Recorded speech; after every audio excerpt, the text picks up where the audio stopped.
So I've got a meeting with Earl next week. Yeah. Yeah. Hey, Deb. Hi, Casey. You feeling better? Good. I'm still puny. Yeah, I'm not. I mean, the disease is over.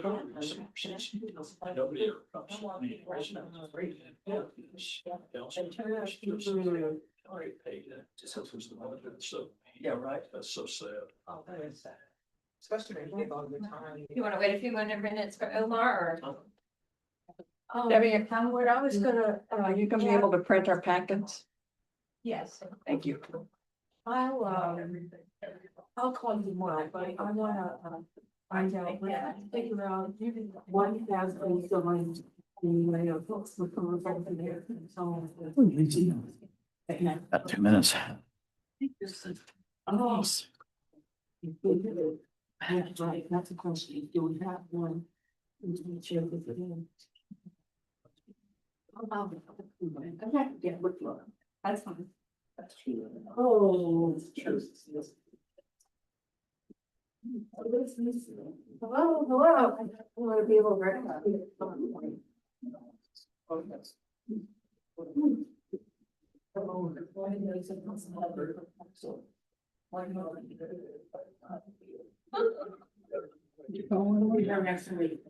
I saw him. Let me get Zoom, Lisa, is. Do you have the agenda in front of you? No, I don't. Thank you. Agenda. We sent one out the last minute.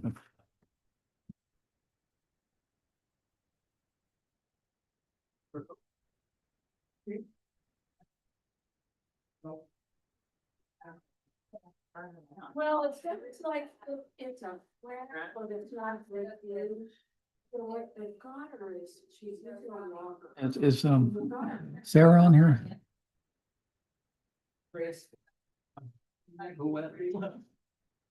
Wow. Data. I didn't know that. Yeah, she fell last week, she fell. We got Sarah on, she on yet? Or no? No, she was. Are we on Zoom yet? Yes. She's not on? I'm sorry. She can join. Sarah can join. If she'd like, yeah. I don't know if she is planning on doing that or not. She said she was, told me. Oh, I didn't know she was planning. What, it just, like, sure. I didn't realize that she had mentioned all crud. Oh, well. Yeah, she's gonna there, and the other thing she was delivered is. Call Sarah.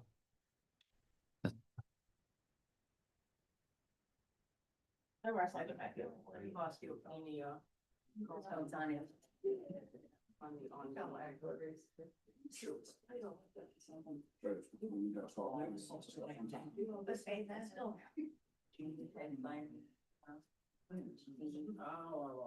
Actually, or yes, on my own here, and I was like, I hope you don't. I'll be a little more religious about it, but I also can, also sure my. Yeah, I don't know. Maybe every day we're high protein, have a lot of calcium. Debbie, where's the link on the webpage? Does she, if she's on the, she can just go right up to the top button that says Zoom.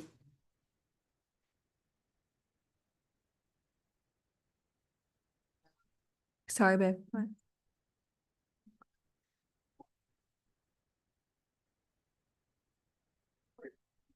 The council packet for Monday, the one for the 15th.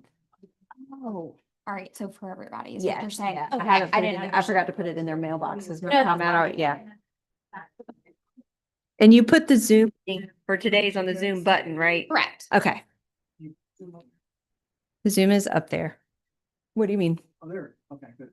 Oh. Sorry. I'd like to call this meeting, a special meeting of the Nancock Town Council to order. Debbie, could you take the roll? Sure. Councilmember Figgy, Present. Councilmember Grubb, Councilmember Holdren, Present. Councilmember Knock. Here. Oh, bless her heart. She sounds terrible. Councilmember Pettit Present. and Mayor Foskey. Present, thank you. Okay, we have a quorum. I'm here remotely so that I can A, mute myself, and B, not share my germs. Okay, all right, thank you. All right, Pledge of Allegiance. I pledge allegiance to the flag of the United States of America, and to the republic for which it stands, one nation, indivisible, with justice for all. Okay. Okay, so the only order of business today is just the meeting with the Berkeley group that's going to help initiate our search for a new town manager. We're not going to conduct any other business, no votes on anything. So there is a regular council meeting coming up Monday night, so it's early. If you remember, it's not the fourth, it's the third Monday, so just everybody remember that, 4 days from today. So without further ado, I introduce the Berkeley group here. If you could introduce yourselves and go ahead.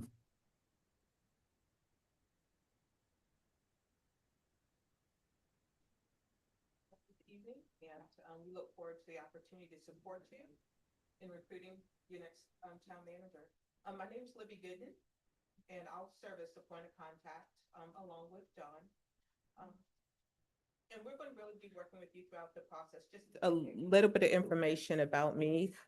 I have about 20 years in municipal government, primarily in human resources, working in a lot of different capacities, supporting council, some high critical recruitment, some county administrators, some city managers, and some other positions as well. And look forward to being with you today, and look forward to helping you select your next town manager. And John? Good evening, Mayor, members of council. I'm John Enzavino. That's a funny last name for the shore, I know, but I'm delighted to be here as well. I'm a former local government manager here in the Commonwealth, a county administrator in the Commonwealth. And after I finished about 25 years of public service, I was a consultant for 16 years working with the Springstead Group and did several recruitments for the town of Chincoteague, for town of Cape Charles, for Accomack County, for Northampton County here on the shore, as well as several related projects. Retired from that and have since done several interim types of jobs for the Berkley Group as the assistant town manager in Colonial Beach, the interim town manager in Bowling Green, interim town manager in Percival twice, and then the interim executive director of the Front Royal Warren County Economic Development Authority. Delighted to be here. I've conducted probably over 200 searches and recruitments in my days with the Springstead Group, and delighted to help you as a team member of the Berkeley Group. Well, the purpose of our meeting tonight is really just to help, it's about clarity and I say alignment, really just we're here to listen and gather input from you so that we can build a recruitment process that reflects your expectations and the values and the vision that you have for the town. As you see some of the information that we provided to you ahead of time, just want to take some time and go over some aspects of it. Just as much as you're going to be looking for your next town manager, there are going to be candidates that are also going to be, looking at the town, looking to see what you have to bring. And as John and I were riding around today, it's absolutely beautiful. I have to say that, absolutely beautiful. Well, we're going to be focusing on the process to ensure that you're kept fully informed of the process, any key decisions, those are entirely yours. We're here to coordinate the process for you, but the decision making, what you want in your next town manager, all those different things, that's a responsibility of the council, if you will. So we'll be looking to gather that information from you too as well. One of the things that we also like to say is that candidates, they will be reading the papers, they'll be looking at your council meetings, they'll be looking to learn as much about you throughout this process as you're trying to learn about them. So I always tell people it's always a good time to discuss and bring about the positives that you have in your community, and gives them a good reason to want to consider you as their next stop of employment. One of the other things that we also say as we go through this process, we really strongly believe that the council should seek to get consensus when we get to that point to select your town manager. It's always good when that person is coming on board to know that they have the full backing of town council. That's another good consideration that they look to have.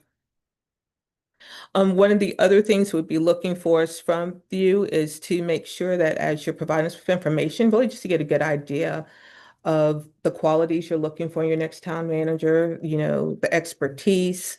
It's a unique position, and we want to make sure that we're helping you find that ideal candidate. You want to go ahead and jump?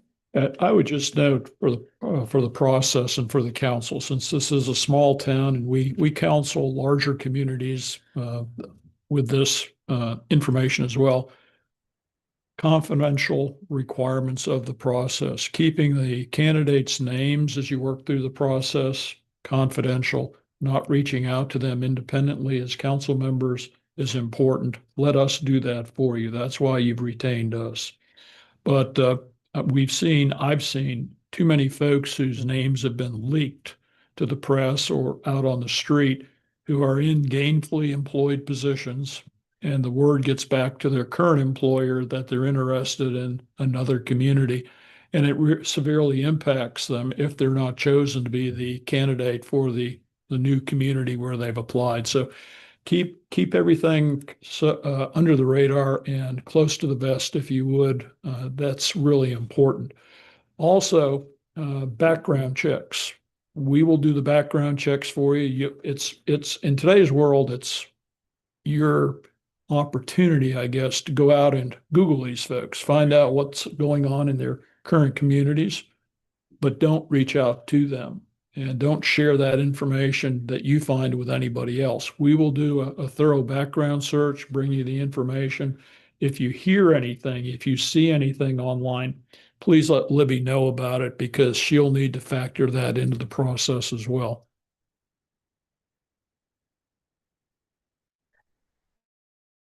Actually do is to select maybe a single source or spokesperson who's going to provide information that's going to be made public. Members of the media, the public, employees are all going to want to know as much information as they can. And we strongly suggest that all those inquiries be, directed to a single person if possible. Especially and that spokesperson should only release information that the council has chosen to release, or any information that must be released by law. Good evening. Sorry, late. Councilman, how are you? No, good to have you here. And on the calls. Understood. And also kind of just to continue a little bit what John was saying about confidentiality, it's going to be helpful. You probably might hear from people who are interested in the position. We just ask that anybody to manage any contact with the candidates, that I will serve as that point of contact there, really just to make sure that they have that single approach. And John and I will be working hand in hand behind the scenes.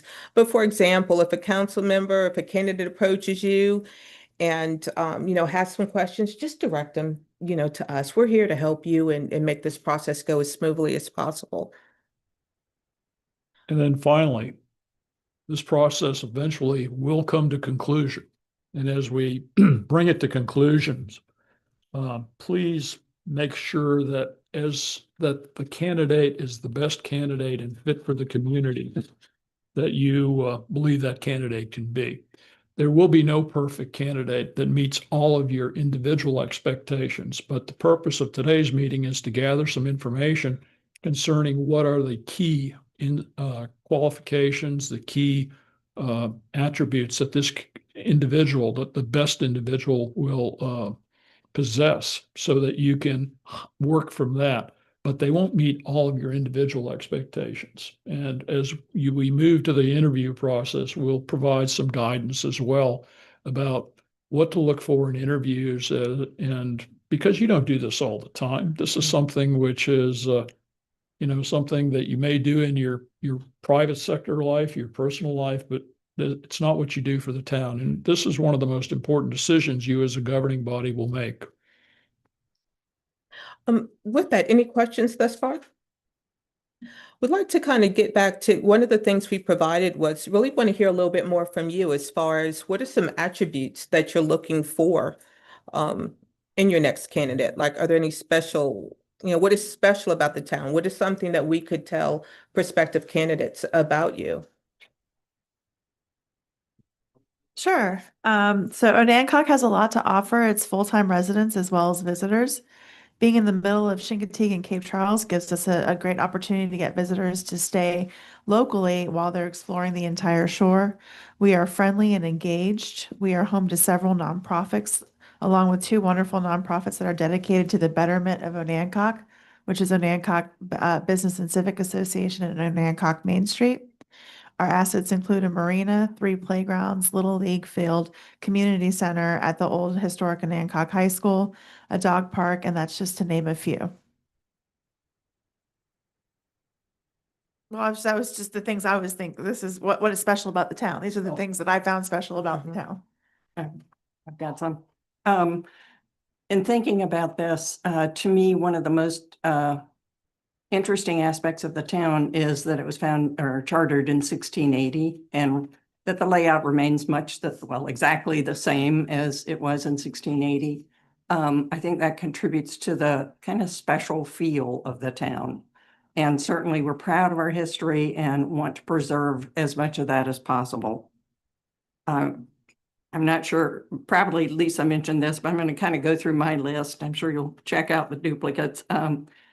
The wharf is another unusual aspect of our town. Not every town has an active wharf for boating, fishing, with a restaurant and the shore history display down there, the history of the town. That's, to me, a very special aspect.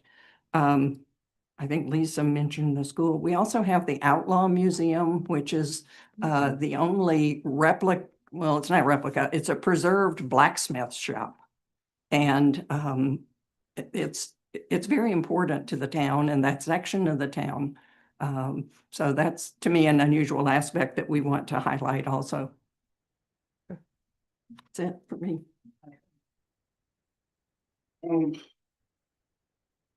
I think my colleagues and other town members spoke well about what the town already has to offer. I was thinking more about chiming in more when speaking on attributes already. Okay. Sorry, Ashley, was your microphone on? No. Omar, you? At this time, no. Sarah? I think the others have covered a lot of it. One thing I will say, not about specific parts of the town, but or organizations. When I was looking at the Tappahannock document, I've got a couple of comments about that separately, but one of the things that I noticed was that the staff there is 45 people. And because our town and our staff are smaller, we really do need somebody who can dive into details of a lot of different things while keeping track of a big picture that has a lot of moving parts and not a lot of people tending them. So that's kind of not this question, but I wanted to put it out there initially so that as we're talking, we can keep that in mind throughout. Sarah, I actually have that later down on my list. So great minds think alike. Okay, I think, yeah. You can take this. Yeah. What else should prospective candidates know about the town and its government? I think we just mentioned you've got a very small staff, but what else? You've got a great history here. You've got a well-developed town, which has been well preserved. But what else? What else do you think the candidates should know? What should we be telling them as we're talking to them? Yeah, go ahead, Lisa, again. I think that it's important and it's exciting to know that we have a pretty core group of engaged community citizens, not just town council. And then we've got a lot of community partners for such a small town. We have a lot going on in terms of that, which I think is exciting. But probably in terms of the next person in this role would also be looking at, making sure that things are getting coordinated and we're not having a lot of people running off in other directions. Not that they couldn't, but trying to help keep it more cohesive. Okay. It's a very close-knit community, and being a small town, people are interlinked in their roles. They have numerous roles in numerous organizations, see different aspects of each other's lives. And at least I've heard this, although I've lived here a very long time, I think for someone from a city that's accustomed to more privacy, that might be an issue. Okay. Yeah. And I think it's important to note that the citizens want to be informed. They want to know what's going on. They want transparency from the government. And so the person would need to be certain that those things were happening. Ashley? I would say, during my brief time here, as a part of the town council, I think one thing that's become apparent by being involved in some of the meetings, listening to input and concerns from the public, from our citizens, is just the importance of communication and input. Sort of having some open dialogue, a two-way street when it comes to getting their concerns heard. Mhm. I think that there's been some prior input that we heard previously that I think our citizens want to be involved in the process through whatever means that can be. Okay.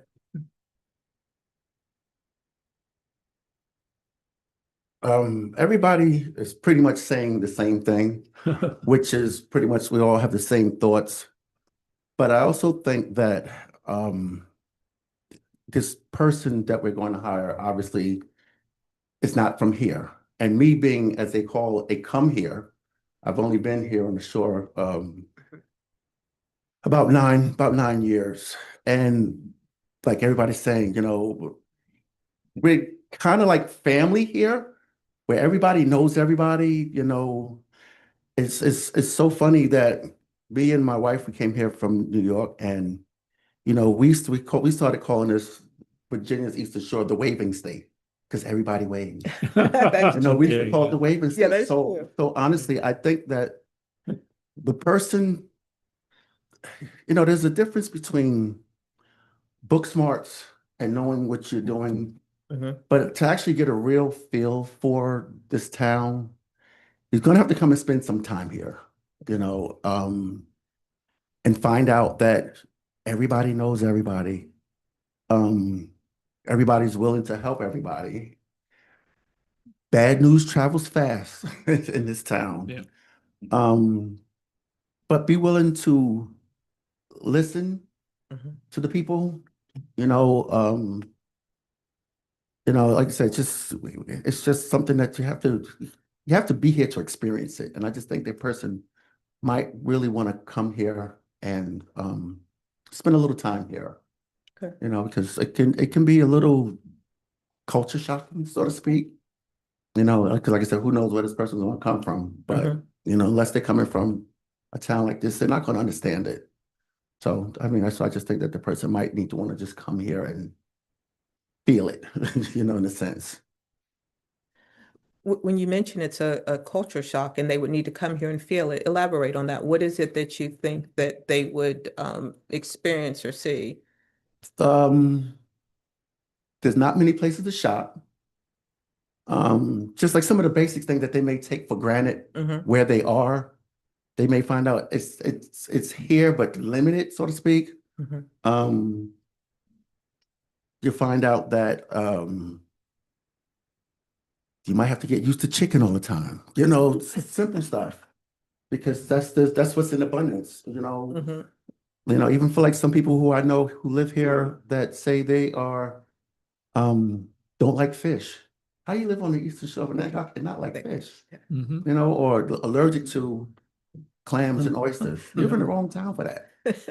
So I mean, so it's like you gotta come here and actually feel this stuff. So like I said, the culture shock of it is that you can't just get up and run to, this store. Mhm. And if it's not at this store, well, I'll go to another store. That another store might be an hour away or so. But it's just, I mean, but it's going to take some time Mhm. in a sense, but you need to probably get over that initial vibe of like, damn, there's nothing to do here. You know, they start realizing that there is some stuff to do here. And there's a lot of stuff to do here. Mhm. You just gotta realize that it's not instant, you know, or, you know, you gotta get up early to do it. You know, and that's like the city thing that I noticed, you know, if you don't do it by 8:30, 8 o'clock, it's a done deal. You know, you gotta wait till tomorrow, you know, or next weekend, whatever. So I just think the person needs to actually come here and spend some time here. Can I do a quick follow-up? Because you've recruited for other shore positions. How, have you ran into any of those big Oh, yeah. concerns, and how do you all address that? Well, you have to explain to folks that the shore is a different place. Okay, I live in the Middle Peninsula in Virginia. I live in the town of Urbana, which is about half the size of the town of Hancock. We're also a port town, by the way. But the fact of the matter is, we have to go at least 45 minutes to Williamsburg to see a doctor. Folks need to recognize that. We have one place to shop, Food Lion, that's out in the county. And for us moving from Richmond, my wife and I, and having lived in Northern Virginia, it was a step down going to Richmond, but then it was a real big step down going to Urbana. And so I feel what you're saying. I understand what you're saying. So for our job is to explain that to the candidates. Great community, beautiful community, good governing body, wonderful place to live, but you have to really buy into the lifestyle because you know you've got a job, but then you've got your life. So we have to recruit that very carefully, and we let people know that the shore is a different place. You know, you're isolated with the exception of Maryland, who we won't speak about, but you're isolated from the rest of the Commonwealth by water, and it's kind of a hike to get there. But the fact of the matter is, this is once you get here, it's a really welcoming place. It's a wonderful place, and you know, I like seafood, so you know, we'll let folks know about that. But I hear what you're saying, and we'll be careful with that. And what we found, I just came off one, kind of Middle Virginia, King William County. It's larger than this, but one of the things that we told people is a nice rural environment. It was nice, but one of the things that I found and what I really, explained to people is I think a lot more so now than in the past, people want that sense of community. People are looking for a place to belong. There will be people who are looking for exactly what you have to offer, if that makes sense. And that'll be one of the things that we will definitely stress.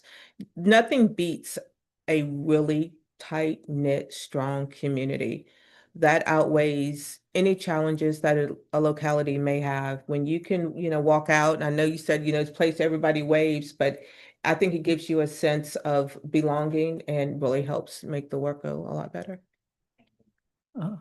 Sarah, either? I want to illustrate what something Cindy said with two stories about the small town and the people knowing everything that's going on. When my parents moved 30 some years ago to the house where I am now, the first time that I came back to visit, because I'm a night owl and my room is on the third floor, some friends of theirs somebody called friends of theirs the next morning to say what was going on at Ann and Floyd's, that the lights were on late upstairs. And they said, well, Sarah's here and that's her room and she stays up late. So that's one side of it. The other side of it is a few years later when we had to call the ambulance for my dad, and I gave the address and I didn't give a name, I think. The wife of an EMT heard the call. He was not on duty, but she said, David, that's Floyd, go.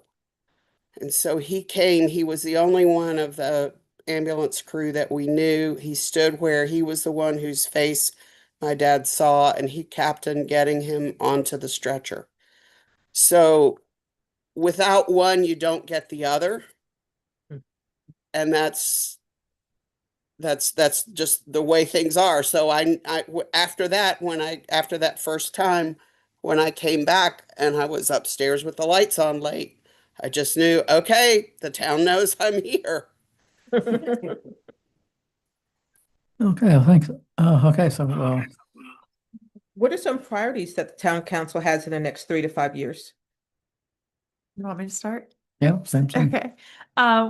The planning commission is working on updating our comprehensive plan, which is due at the end of 2026. And so I want to get that updated and implemented. I would like to also see some strategic planning for town council, which I think the comp plan will fit so nicely with that planning. I want the town to coordinate with the EDA and Onancock Main Street for future revitalization and development. I'd like to work on hiring a public works manager with a water license. I'd like to see more community engagement activities for the whole town, and I'd like to see the Queen Street parking lot completion. Now, that's just me coming off the top of my head. I'm sure others will have other thoughts, but those are kind of my big ones that popped right into my head. Thank you. I've got a few that Lisa didn't mention. Oh, go ahead. Are you all doing the comprehensive plan update in-house? Yes. Yes. Okay, thank you. Sorry. The first one on my list, because I'm involved in it, is completion of the Queen Street parking lot project. That was begun some time ago, and we hired a consultant, Hill Studio, out of Roanoke, Mhm. and they did a study of lighting, parking, and signage. And so we've been trying to implement their recommendations. The Queen Street project has gotten a little further along than some of the other aspects. Of course, we've pretty much run out of COVID money, so funding will become an issue for that. But those are things that, to me, I would like to see continuation of that study and implementation as we are able to. Another thing that I'm very interested in is improvements to our website. To my mind, it's more of a marketing than a governmental website. And I would love to have an aspect available where people could sign up to get email notices of when topics are updated that are of interest to them. Aspects like that we don't currently have. I've got two items. I think that we probably need a little bit of a shuffle about, what job descriptions and what people in the town are doing. I think we've got some issues for management of the public works people. I'd like to see some kind of better management there. I think we've got probably could run, be a little more efficient about running the manager who's kind of doing everything. If we can help, create some kind of, take some of the finance, away and, away to the assistant, or something. I think we need some help there. But, we've got some changes coming up with the water system. We're not going to do the billing anymore. So, I think the new town manager is probably going to have to help us, kind of reorganize how we operate. It's going to be maybe a little different. I think things are changing. I think that there's a continued issue with the police department, recruitment. We can't seem to keep or authorize 5 officers. It seems like it's a revolving door to keep that 5th officer. We just lost a 5th one again. So we're back recruiting again. That's a national problem. I don't expect him to come in, and solve that in a minute, but I think that's an issue that we need to look at closely. I think most of the large infrastructure projects, we don't have ARPA funding anymore. I think a lot of those are done. We're going to be back to pre-COVID money, which is kind of doing stuff on our own dime, but we do have, we need to keep seeking grants and things like that. That's about it. Ashley. I think the only one that truly sticks out for me right now is just the increased effort. I believe that's in the Northeast sector. There were some efforts in that sector with the playground. And I believe on one of our earlier meetings, we talked about some of the beautification that's scheduled to take place in that area. So I think that was one of the lingering issues that I was interested in seeing some finality to.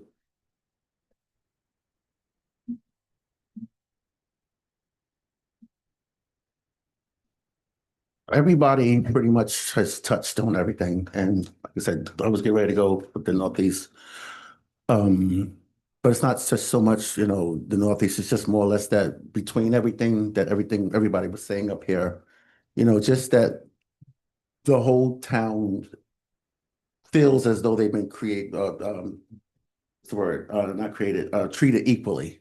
There was a time, I guess, it felt, well, some parts of the town felt that they weren't getting the equal treatment. Some parts of the town was getting more. And due to what the other council members had said, I mean, just as long as that person can make sure that everyone's being being treated equally to the point where they all can at least feel like they've been treated equally. Mhm.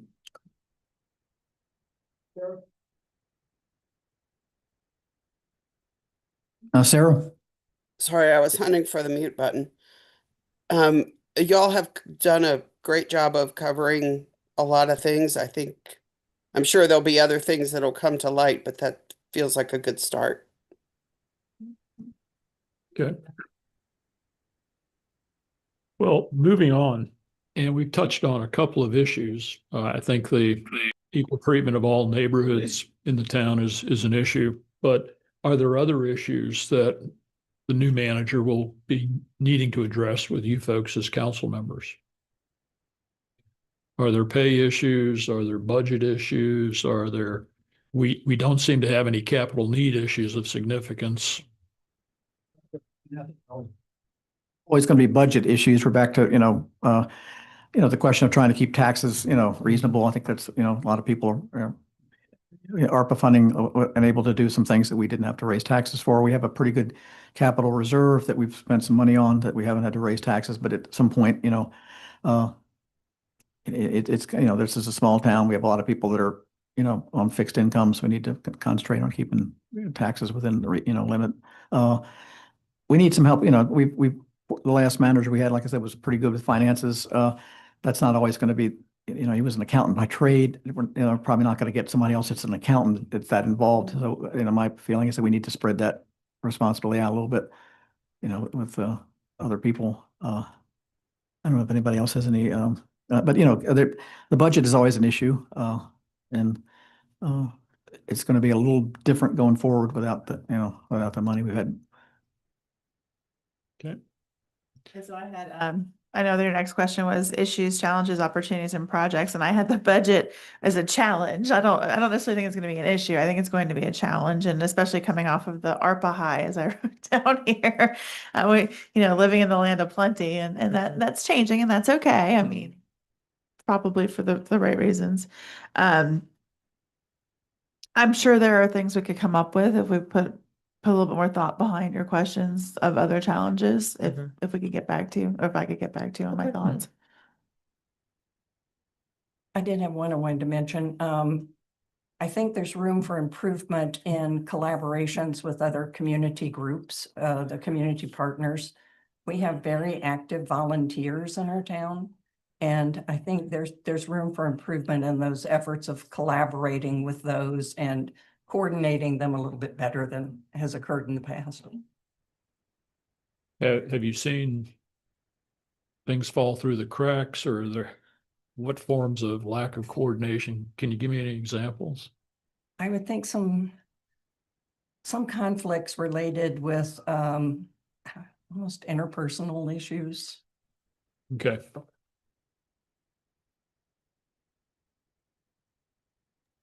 Let me elaborate a little bit cryptically still. I think there has been a sense of competition looking between the town and the two main organizations that Lisa mentioned, Main Street and the OBCA, the Business and Civic Association, where in some areas there's good coordination and cooperation, but in some I have gotten the perception that other people perceive other organization, if I'm in one, that I feel like the other one is a competitor, as opposed to another group coming from a different angle to accomplish good things for the same people in the same place. And so to view it as you bring this part of it, I bring this part of it, the others bring this other part of it, and well, in the planning commission too, so that's 4. So to use the specialties of each of those groups to build something constructively together while keeping the focus that each one has as a way to contribute to a goal for everybody and not discount something that came from somebody else because it's somebody else. Sometimes, and I know this, having served in both seats, counties and towns have a little bit of challenge of working together. Is the relationship here between Accomack and the town of Anacog pretty strong relationship? It was bad a long time, 10 years ago, we had some issues with the water, the sewer system. I think that's, improved. We don't have a lot of projects, we don't interact with them that much. I mean, we had one kind of, we wanted to do a boundary line adjustment and that kind of went off the rails, and probably that was both of our, there was no one person to blame on that one. I think it was, the county was, but we were both supportive and it just didn't work out. But I think, we don't really have a lot of common projects with them. So, we don't have a building inspector. We use their building inspection system. That seems to have worked out fine. So I don't know. That's my take on it. We don't, Yeah, there's not much interaction that I see. No. I know. So I'm also the president of Nancock Main Street, and we had also went to the county for money this last year, and I was pretty much told that they really, first of all, they won't contribute to towns directly, and that and it's rare that they will also do nonprofits. It depends. It's more project specific for when they're doling out their cash. Which I think is a little different than how Northampton operates. I do know that their Cape Charles Main Street gets money from their county as well as their town. So I think that they're a little bit more hands off in the direct local stuff that we're doing. And not that they're not paying attention. I will say that. I think they are paying attention.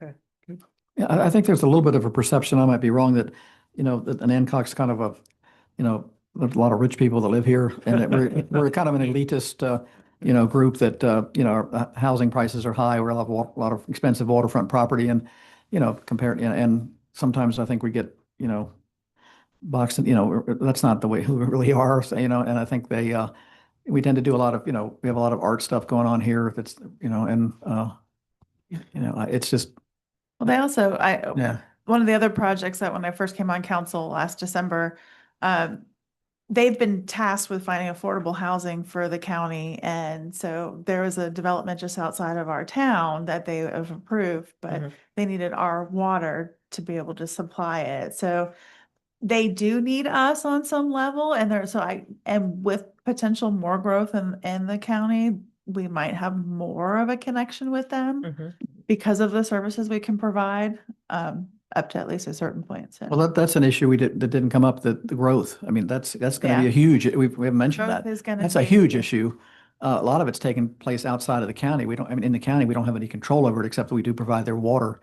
But, we've got, probably 1,500 houses planned and within 2 miles of where we're sitting here in the next, few years. Most of them are in the county. We've had somebody apply for a big thing in town. So that's the new manager that's going to have to, be up to speed on that kind of thing. Thoughtful growth is the word. Yeah, I like thoughtful to growth, yeah. Use. Yeah, so Yeah, that- that was under my opportunities was Yeah. economic development and thoughtful growth. Like, how do we prepare Yeah. for what's going to happen just outside of the town, assuming that we will be there downtown and we will be the closest place for them to grab dinner or get their Yeah. car worked on or whatever the case may Yeah, be. but like it's some of it we don't have any control of because it's in the county, and that most of the development is going there. So we're next to their, what is it, what do they call that zone that they've created around Four Corners? Village zone. Yeah, so that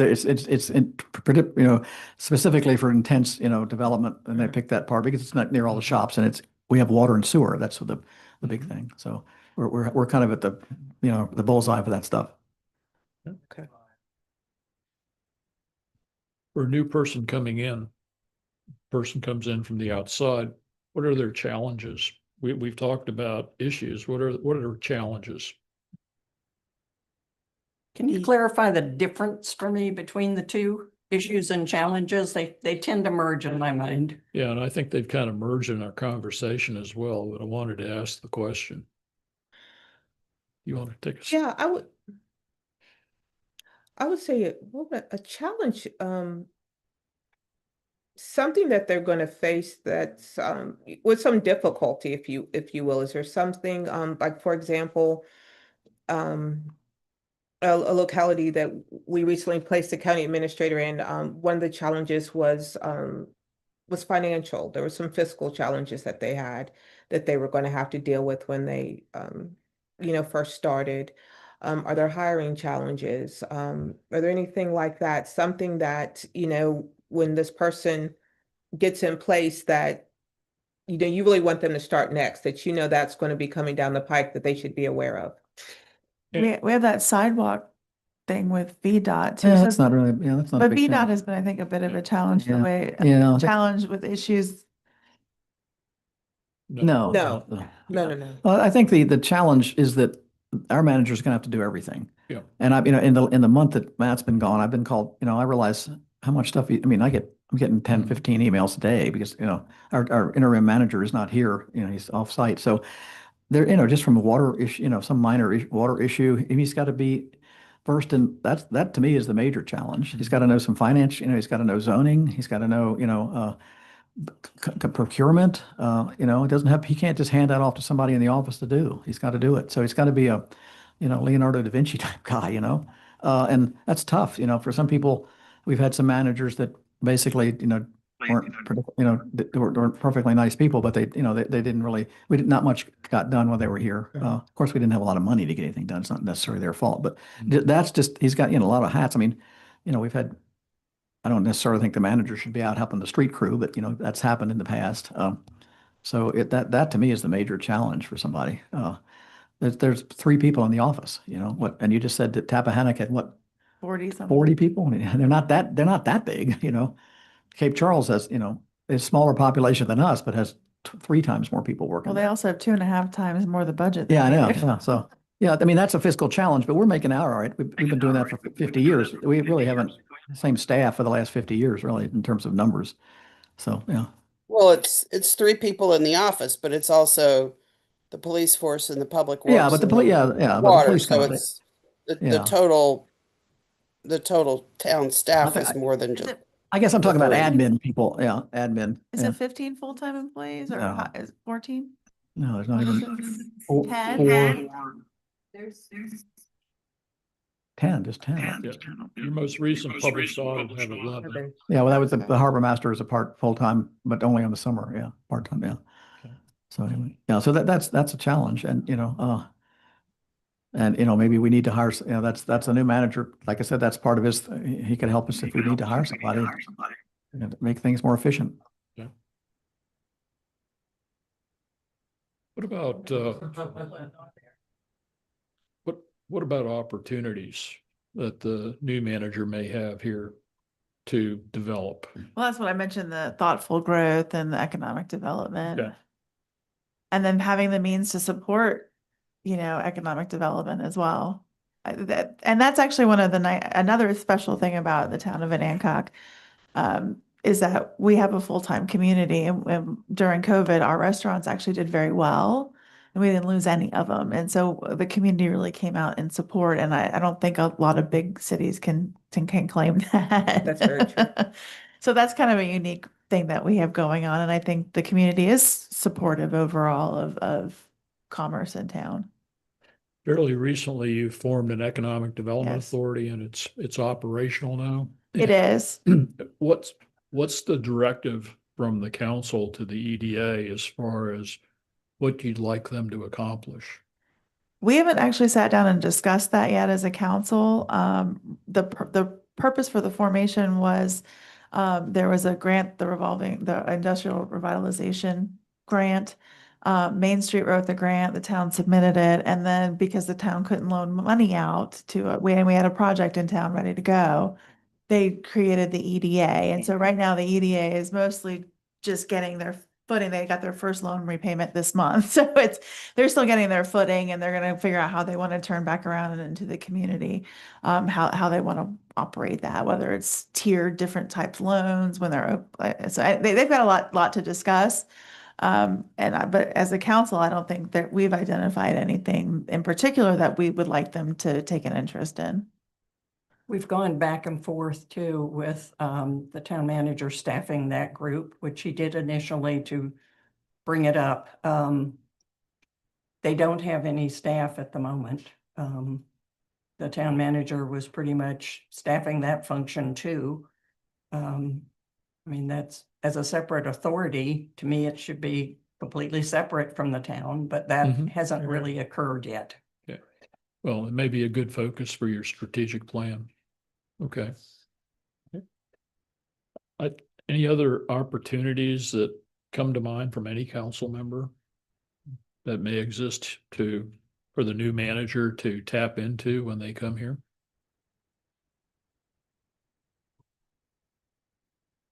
Okay. Well, I think we've talked a lot about projects and where you are with projects. So there's not a lot. Is there anything else that comes to mind in conjunction with projects that the new manager is going to be faced with? Have we talked about HRSD? Yeah, that's going to be, by the time he gets there, that's going to be pretty much wound up. Yeah, with the school project, but that's been kind of, that's mostly engineering stuff that they need some oversight with that and procurement. We're doing that as we speak. The new manager will probably be, that'll be done. It's gone by then. So no, I think we're covered on projects. Yeah. Okay. And you mentioned earlier about your comprehensive plan, and that needs to get updated in 2026. So we kind of covered that. What are some of the qualifications of the desired candidate in terms of education, experience, either as, prior manager, administrator, professional affiliations? What are you looking for as far as that skill set, those qualifications that they bring? Lisa? I was just taking a shot in the dark here for education, bachelor's degree plus 7 years experience, or a master's degree plus 3 years of experience in public administration or a similar field. I happen to have a background in, I have a master's in political science. It's not quite the same, but I worked for the town for 8 years. And so I really enjoyed it because it was adjacent. And so I could see somebody else in another related kind of field that would do well. I'm looking at planners, looking to take a step up, assistant town managers, assistant county administrators. I think we'd probably be a nice next stepping stone for somebody who's looking to come up into that next position, but has some experience underneath has some experience as the assistant and learning from somebody else at the same time. Okay.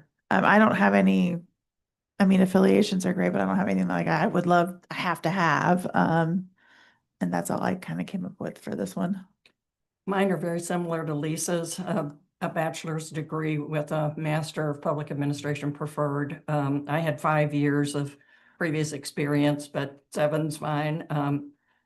As we touched on earlier, I would like experience in a small town so that they kind of know what they're getting into. Affiliations, I'd like to see an active membership in the Virginia Municipal League, the International City County Management Association, or the American Society for Public Administration, if possible. And I'd like to see a history of continued membership in a civic organization. And in essence, I'm looking for a professional public administrator in all arenas. Okay. I think I'm pretty much on the same thing. I think, management, a lot of experience in management, some in finance. I want to know at least the guy knows what an Excel spreadsheet is. I don't expect him to be an accountant, but I have mixed opinion. I think I don't really want anybody straight out of school. That little bit of, and I'm not sure I want somebody at the end of their career either. Somebody in between that's got, but I would definitely be great to have some small town experience with either system, and I'm not crazy about somebody that just has a planning background. I think they need to have more management, people, finance, a little bit more finance. So that's my take on it. Okay. In terms of education, I would definitely prefer the candidate to have a master's in public administration. Same time frame on experience, I think it's fine, anywhere from 5 to 7 years. Just some attributes I jotted down. I think some financial management experience, grant writing, professional organizations, memberships. I'm not going to be specific in terms of which ones, but I think being a member of some organizations that feed back into their career background would be great. And I think someone that's out of box thinker would be nice.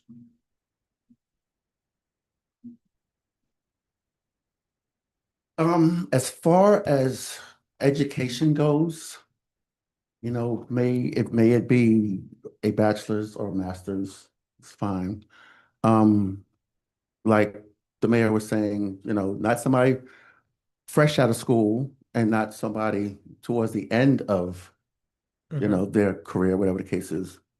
But this might be weird for me to say this, but this is the best way I could describe it.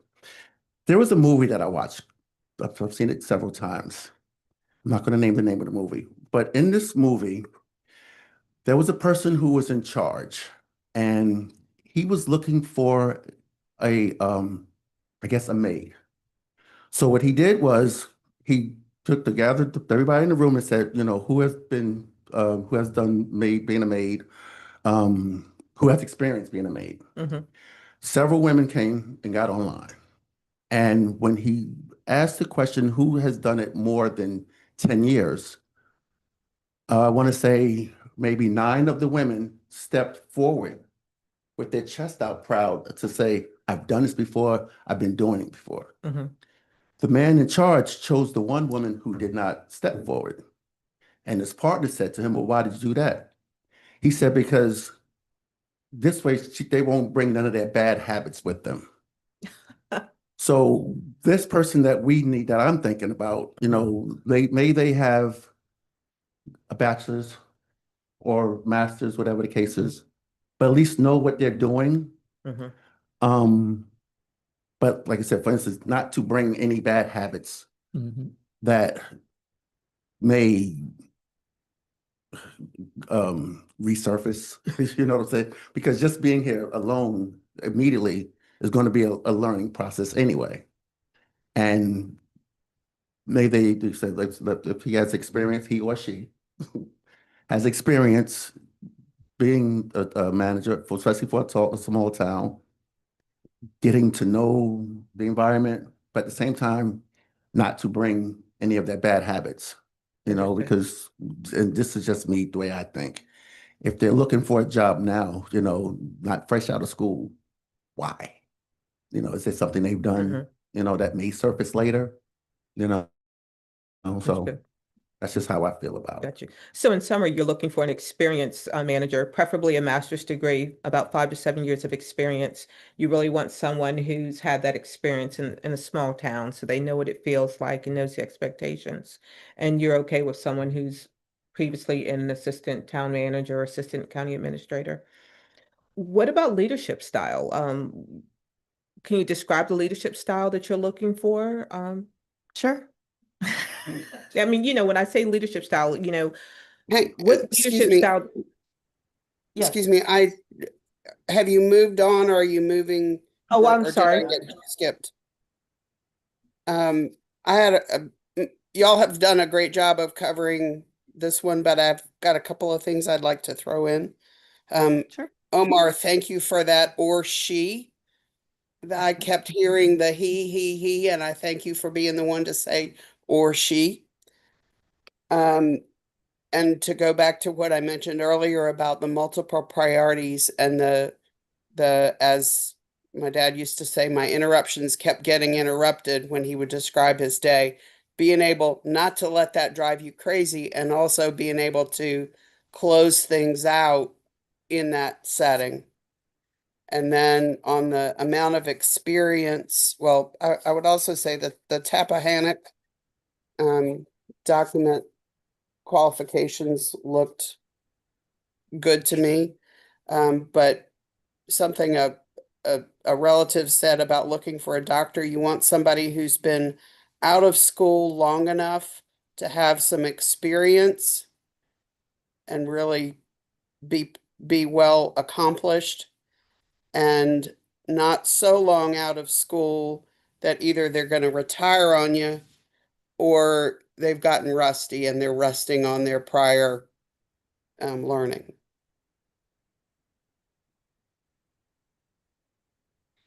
Are we doing okay with your timing? All right. Oh, Okay, fine. okay, Just, yeah, What okay. time is Your time. your time? Yeah, I just want to make sure we're not. I am ready for the next round. You like the leadership? Okay, so yes, what leadership style are you Okay, looking for? I said a manager that knows how to lead as well as follows, works collaboratively with other agencies, community partners, staff, town council, and constituents. In this small community, she will wear many different hats, and the best way to be successful is to work together. We want someone who knows how to motivate people. We also want someone who understands how government works. Lastly, the ideal candidate would also make sure to have processes in place that are fair and consistent for everyone.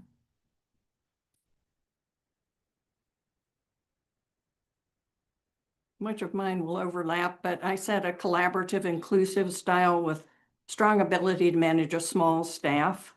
The town manager should encourage training and skill development for employees. And also someone who understands the areas in which he or she lacks knowledge and seeks help in those areas. Self-awareness. And willingness to ask questions, not the assumption that you know everything.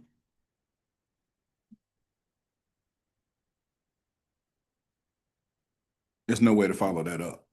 That was great.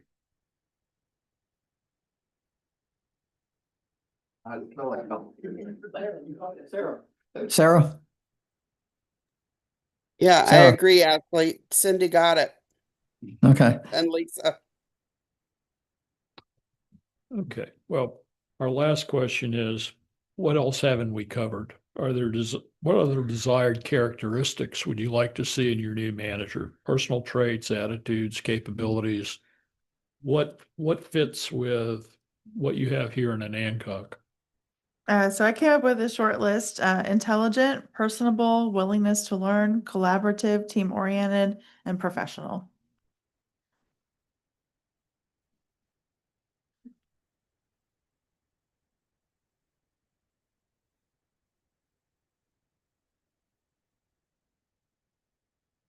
Came up with a little bit longer list. I'd like to have someone who's trustworthy, hardworking, someone who sets high standards for the employees, someone with a proven record of collaboration with other organizations, someone with the ability to meet deadlines consistently, someone with good grammar and English to include good proofreading skills. I'd like to see someone with conflict resolution skills. And I'd like to see clear and open communication with council members and consistent responses to emails from council members. Here, here. Anybody else here?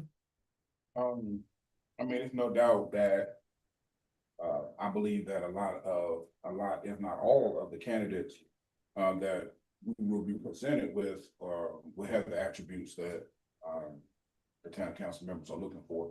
I think the thing that I'm most interested in and probably most excited about is after that person is selected, after they get a chance to kind of get their bearings together, get familiar with the town, get acclimated, whether it's an individual or or their family, is how they sort of put their collaborative spin on the town and the resources that we already have to improve things going forward. Obviously there are going to be things from a quality of life standpoint that are probably, could be advanced in our town or our area. Our area does have, in my opinion, a lack of recreation. That, sometimes for individuals as well as families. That may be something that is an opportunity for them to do something about, or to bring some ideas to the council or to the community with some of the possible openings that may take place in the area, downtown or otherwise. So just kind of seeing, after, after they're able to, like I say, get acclimated, some of the opportunities that they decide to, pursue that, kind of takes us forward as Americans.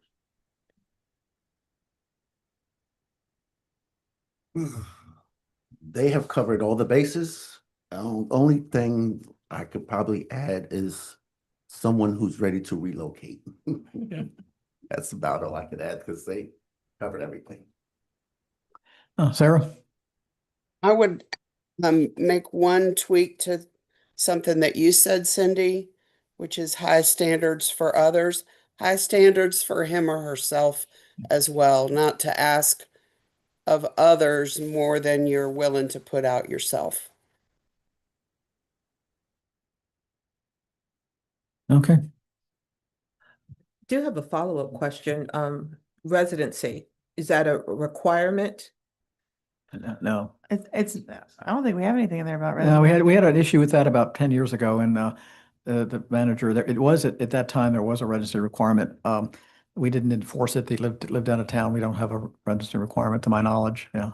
I mean, I'd like to live within, some. I would think it would be a great idea.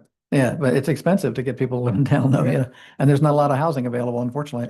Yeah, so there is no official residence requirement, and I don't think we're going to put one on it. No, I think it would be ideal, Yeah. but we also want to be, within a certain radius, I think would make sense. Yeah, I think we- That's what it would be, the radius that we have in mind, since it doesn't necessarily say have to be a resident of Winnetka. No, it doesn't say anything about, Yeah. I think it's Accomack County. I'd have to look, I don't think we have a registered requirement. It was in the books a long time ago. We had one public person that was just terribly upset that the person wasn't living in town. But I think we didn't change it. Yeah, I remember that one. I wasn't even living here. Yeah. So, I mean, we can, it's a good question. I'd have to look at the books about that. I'll let you know. Yeah. Okay. I have a question for you. And I think you hit on it a bit in your little summary you gave us. We have had some residents express interest in being part of the process. So how best to include getting their thoughts and stuff together so that we can also share that with potential candidates, since they're not going to be a part of the actual interviews process? How can we best collect information from those that want to feel like they're part of the process still, and as they should be? It's their taxpayer dollars paying for this, so. And you can get back to me on that, but because we do, but we also don't want it to be onerous, Yeah. and we want to make sure it makes sense. We have a couple, if it's, can we have the audience talk about 2 minutes about what they want? We got a couple people that are planning commission chairmans here. Is that okay with you all to do? I mean, let's do 10 minutes. If anybody want to give me about 2 minutes of what they want to see in a manager? My Go ahead. only thing is not everybody's here that Well, probably would it's a like public to. meeting. I know, So- public meeting. So if They you could could have get been here. back to me for others who are not It's present public, today, and you'll have a yes. chance on Monday night. Yeah, you can just stay where you are. You don't have to go anywhere. Yeah, just, you can just, it's informal. Actually, please do, because the microphone won't pick it Yeah, up you're gonna have to otherwise. come up to, Yes. yeah, we want to tape it as well. Keep it, yeah. Yeah. Try to keep it short, just, yeah. I'm Casey Greer and I'm Chair of the Planning Commission. So we're involved in creating a new comprehensive plan for the town, including a future land use map. The town is facing some serious, is on the verge of facing some serious development pressures. We just went through a case that I won't go into in depth, but it's one of those things where we really need a town manager who can, we've got a guy who's an expert on zoning on the planning commission, which is a small miracle. I've been taking courses, so I've got some more background, and I had some background in planning. But we're going to need support, I think, from the town manager, because it's also become evident that the entire set of zoning ordinances need to be rewritten because they're now out of date for the challenges that the town is going to be facing, I think. So, that's going to be sort of the next step We're trying to get a draft of the plan done in the next few months, and then we'll get public comment on it. But I do think that we're going to need help, right? So we need somebody who is willing to and can be help to these administrative committees that are, part of the town. And this one, we really do need help because rewriting the zoning ordinances and dealing with some of the issues that are percolating are serious, right? And this is, we're lucky to have some expertise on the planning commission, but it's a totally volunteer exercise. So, thank you. Thank you. And Priscilla?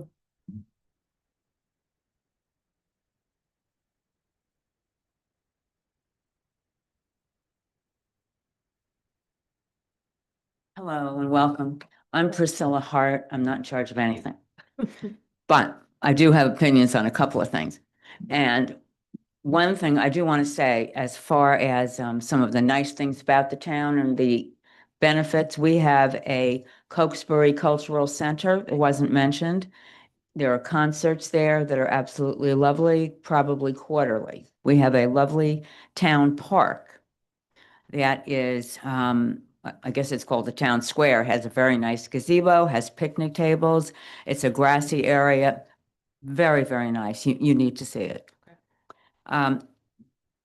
The other thing I'd like to talk about real quickly is the way the town manager position has been structured. I think that some revision in the organization would be a good idea. For example, the town manager was in charge of everything. I mean, absolutely everything, and everybody seemed to report to the town manager, so that it could become a bottleneck. You can be the single point of success or failure. So I know we're a small town, but I think we could separate some things from the town manager and have a person report to him or her, to her. And Fletcher alluded to this. I think finance should be separated. Someone could report that to the town manager. Maybe we need a operations manager to handle other departments. Public Works, and yes, we really do need a certified water engineer, particularly since we are promising to offer water to different entities. That would be one of the primary concerns. We need to be able to do that. So planning, and then of course, administration. I think we have had a challenge in getting the information that we need and getting some of the things accomplished that probably would have been done since we had the money. And if it were, how should I say, if it were better organized, let me just put it that way. So I think we need to look at some different positions. An operations manager would be great. You could still have fire and police report to the town manager. And the other thing is the town manager reports to the town council. It is not the other way around. So that I think is very important, and transparency. Thank you. Thank you. Thanks. Diane?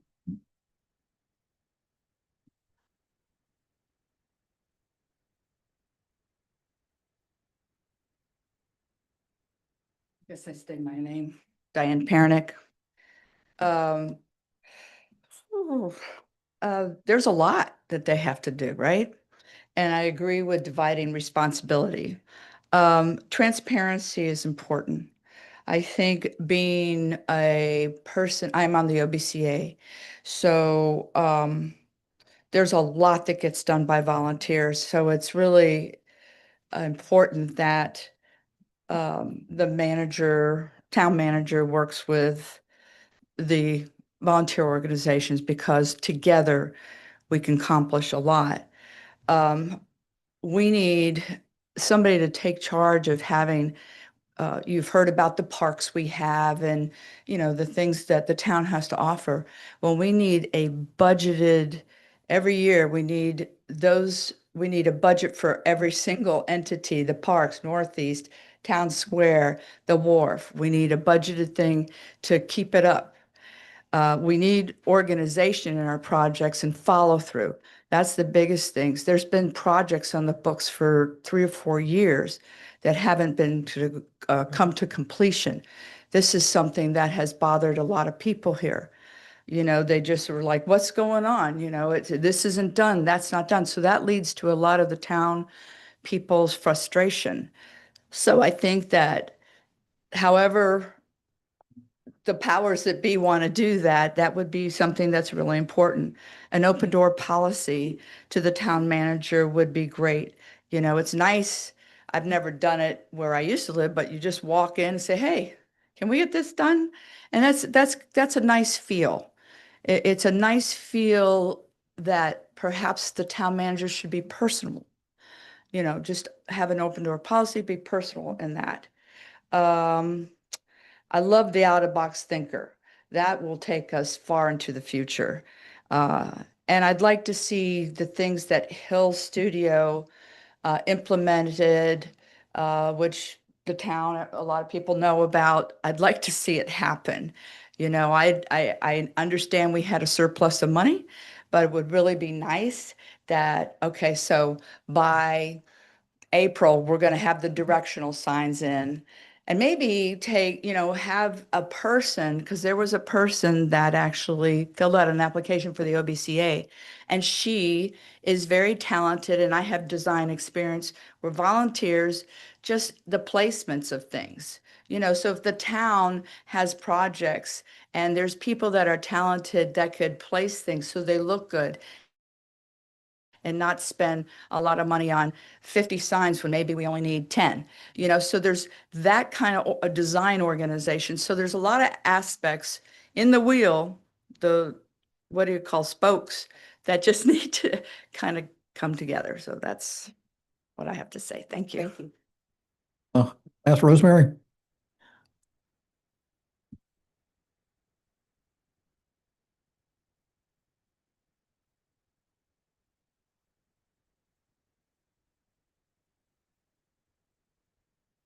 Thank you, council, and thank you for coming. The thing that I'm most concerned about is really the financial reporting for the town. And every month, the former town manager gave us a voluminous stack of papers, you know, giving the finances. But I think sometimes things got lost in the sauce. And we've had a lot of cost overruns. And I think there was so much information. I think it was difficult for everybody to process what was going on.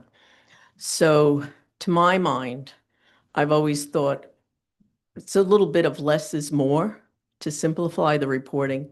You know, maybe we don't need a lot of pie charts, but I think people need to know how much money there actually is in the coffers for all the pending projects, and where we have cost overruns, to be explicit about that, because a lot of that sort of went by the wayside. So that to me is very important, because at this point, I think the only way we're going to get more money, it's doubtful we're going to get it from the federal government. Maybe we'll get some from the state, but the state is going to have to start covering federal shortfalls. So it's probably coming from us. So we have to have somebody that's mindful financially, that some people in town have very deep pockets, but some people are living paycheck to paycheck or social security check to social security check. So there's a diverse community here, and we need to be mindful of all of them. Thank you. Okay, thank you. All right.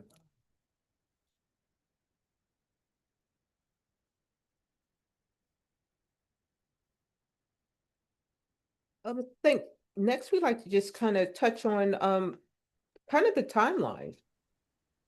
Sorry, I'm not sure. I'm not sure when the right time is for this question. So let me just throw it in if I may. In looking at the Tappahannock document, it looked as though several of the pages got jumbled.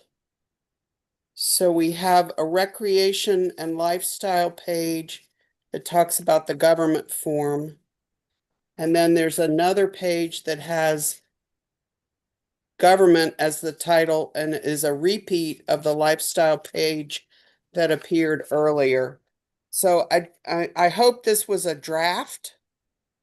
And I hope that even if it was a draft, that when the Anancock one happens, that it gets the kind of attention to detail to be sure that there's not that confusion. Noted. Thank you. You're welcome.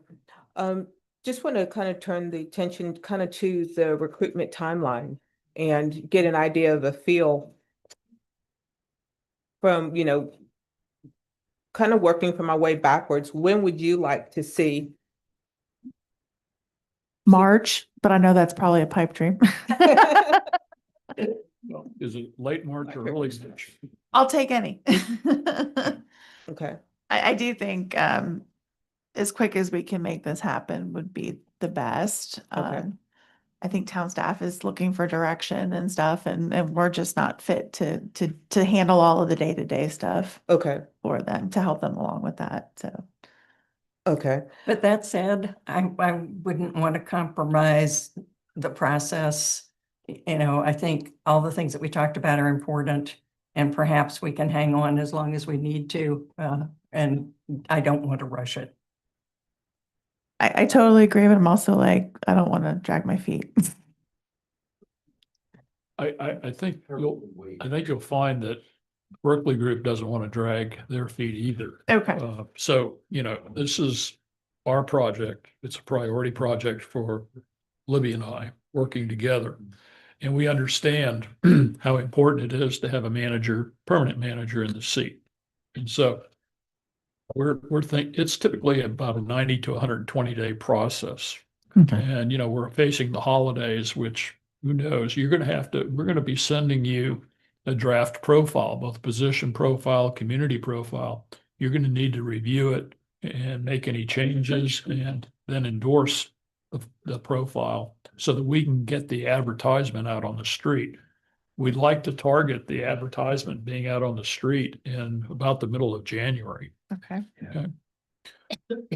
I'm sorry. No, that's good. I mean, From that, we've got about a 30-day window to receive applications and to recruit individuals for the position. Then we've got a couple-week review period for us to go through the information, do the background for you. And then it's going to be based upon your availability to meet with us, probably in, I guess, around just at end of February. end of February. And then we'll get the interview process scheduled, and you have to build into the interview process the availability of the candidates. You can't just say, okay, today's Tuesday, can you come tomorrow? Right. Because these folks should be gainfully employed. So they're going to have to plan their schedule so that they can get here in a timely fashion. But we'll have some dates for you so that you can set some dates, because you drive the train on that. But we'll need a little room to get the folks notified and get them in place here. How many people do you think we will end up interviewing? Well, What's your average? I mean, I would say on average for some of the recruitments, usually it's about 5. Oh, okay. Usually it's about 5, maybe 6 or so. But so we'll narrow it down to that actual interview. you'll narrow it down. What we'll come back with is, after we get the profile on the street, John and I will do the initial interviews of all the candidates. And then we will bring back to you kind of a candidate profile, a summary of everybody we've interviewed, some of the strengths and things we see. You'll see their resumes, their cover letters and all that information. And we'll give you a briefing of all of those candidates. And we'll give you an idea of kind of where we see them placed based upon the things that you've asked for as far as their qualifications and things. But then you'll collectively decide, who you actually want to interview in that regards. And they would be in-person interviews that would require that? Yes. Okay. Yes. Yes. They need to see the town, yeah. It's important for them to see the town, but Yeah. also for you to see them face to Right. face. I mean, as I said earlier, this is an important decision, probably the most important decision you may make as a governing body. Right. And you've got to, during that interview process, it's not just what the qualifications may be of the candidate, how good they may be, on paper. It's how do they fit with you? How do they blend with you folks? And are they the right fit for the town of Monancock? And you can tell that during the interview process. I'd also say, just to temper everybody's enthusiasm, this is a great town. You know, if I were a younger manager, I would want to work here. But candidate pools are becoming more and more challenging, particularly for smaller communities. So we're going to work real hard to get qualified candidates, but don't be surprised if we have some bumps along the road. I just want to be honest with you. I'm sorry if I'm asking this question, but I was late, so I might have missed what you guys might have said enough before I got here. Are you, how can I say, do you guys, what kind of company are you? I mean, do you are like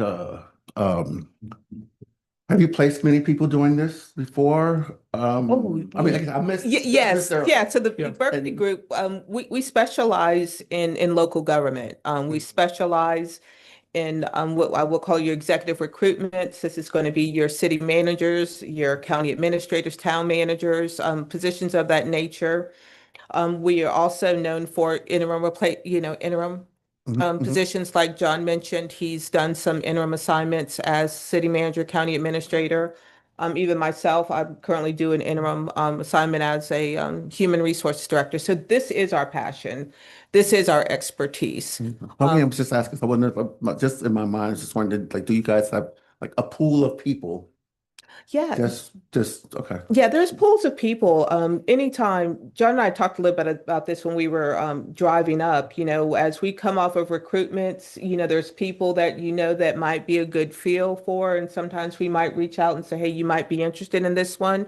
So there's a pool out there. We're known for this. And piggyback a little bit on what John said, I think a lot of what's going on in local government is you just want to make sure you get the right person. This is, one of the most important decisions that you make. I would tell everybody, I think someone made the comment about, having those high expectations. You've given us Now, some good input on what you want, and but make that- sure you get that. But that being said, are there any people that you've had in your pool that's been there for a long, long time? You know what I mean? Like, What do you mean? it's like, I'm sure you have, like I said, you have a pool of people that's maybe qualified for this or have done this, but have they been there for a long time? Like, do you have like say, like somebody maybe looking for a position like this and you couldn't find something for them after 30, 60, 90 days? Do they still just stay on your list? Oh, I see what you're saying. A little bit different from that. So what'll happen is after we put together the profile and you guys approve it and everything, we'll put it out there on the street. We have some prominent places we'll do, and people will apply. When we're speaking of people that we know of, there might have been people, there's a couple people that come to mind of a county administrative recruitment that I've done recently. This is one that just ended. So it's a little bit more of that in that regards, if that makes sense. But what we will also do is keep in mind some of the things that you've said. I think one of the key things that you talked about, you didn't want somebody totally new, and you didn't want someone where this is going to be their Swan song. swan song. I like that. I was going to say their last dance. So no.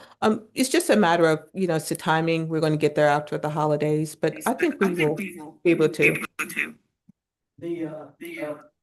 I think John's place, people Cape Charles and Shingle. Yeah, so he's got 250 people. Yeah. Okay, you got a lot of experience. You missed that at the beginning, yeah. Yeah. Yeah, is the salary issue going to be a problem? We haven't brought that up. Oh, let's talk about Look that. at, yeah. What, in your mind as a governing body, what were you paying your former manager, and what do you think a reasonable range is for a manager here in I Town think of- 95 to 110. 95 to 110? Okay. That's my thought, And is that going which to? has grown since where they were starting out at 85 previously. So, and the town's grown. There's a lot more going on. I think that's commiserate with the amount of work. You say that pool is smaller. Is that does the salary, affect that? You're gonna have a bunch of people that aren't even gonna look, if it's less than 100 or something, yeah, things like that, or, yeah. Well, I would say we were having this conversation about when I was manager and administrator. Salaries were a different world back then. I mean, that was a long time ago. That was back in the dark ages. But the fact of the matter is, salary is important. Benefits are important. And we'll get your benefits, from your clerk, from Debbie. And 95 to 110 doesn't sound unreasonable for a community this size.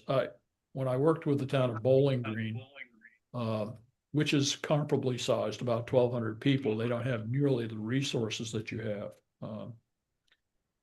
They ended up paying a person 125,000, but that's in the I-95 corridor. That's a completely different salary world over there. Thinking about, let's see. The county administrator in Nottaway County in Southside, when we did that, it was about 3 years ago. I worked on that one. It was about 135,000. So for a town this size, it may not be, a good starting salary may be in that range. Okay, so we're not outlet, okay. If you said 65,000. Yeah, I'd be yeah. really- Yeah. And I was gonna suggest a range, a small amount higher. I was gonna suggest a bottom salary of 100,000. I don't know why, but to me, there's a big difference in that $5,000 from 95 to Okay. 100. And even going up to 115, going on, experience and other qualifications.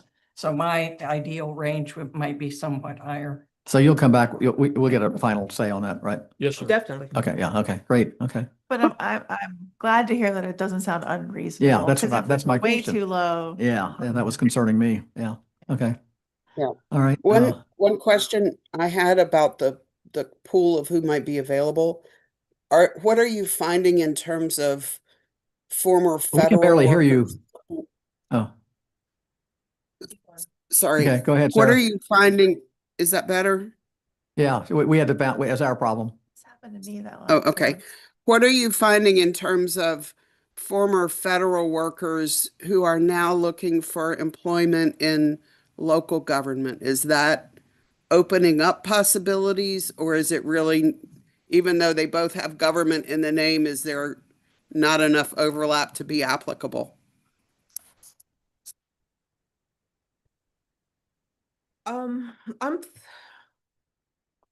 I think it's a little bit different, but it really just depends upon that individual, if you will.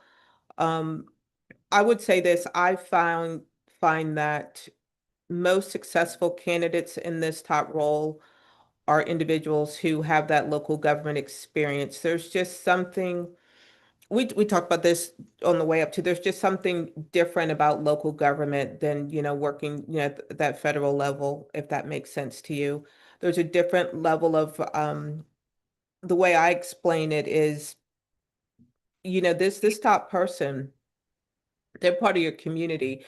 They're people that they're gonna, they're gonna answer to all of you, but there's people who are gonna be, a lot closer to them than I see it in the federal level. That seems to be, a little bit further away, and I just think it's a little bit more nuanced. It's a calling to work in local government. Could I just add that having experience at both levels, to me, at the federal level, people are pretty highly specialized. Yes. They don't have that generalist experience. They would have to have had prior experience before going to a federal level at a really specialized job. Mhm. I would agree. Thank you. You're welcome. So timeline, I guess, so we're gonna wait until, we won't do anything we won't hear anything from until January, basically, from you?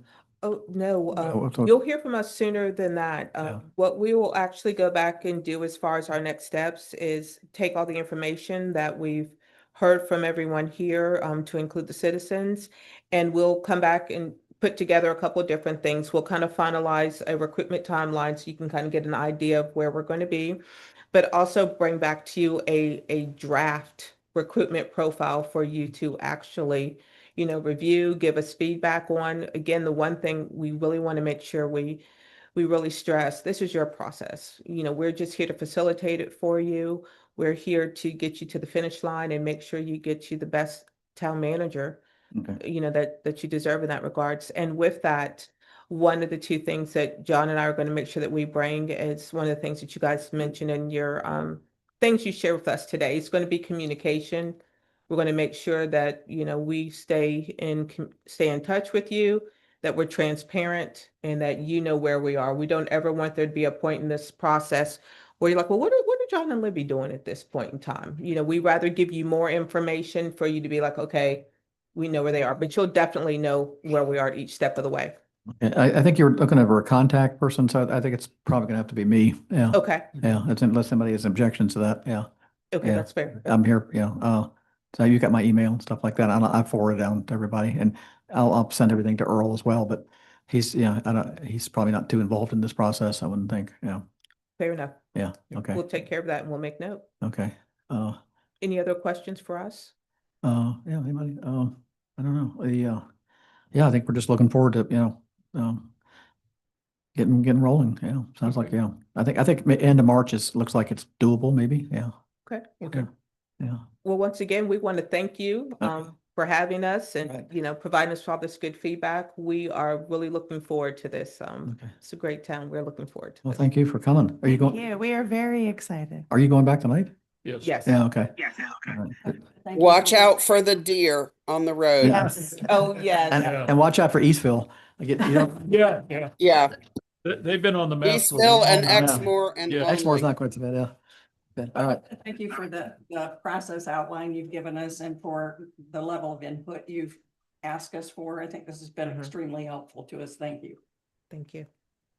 Thank you all very much. Okay, all right. I'd like to make a motion to adjourn. Second, all in favor? Aye. Opposed? Aye. Okay, thank you. We're adjourned. Thank you, Debbie.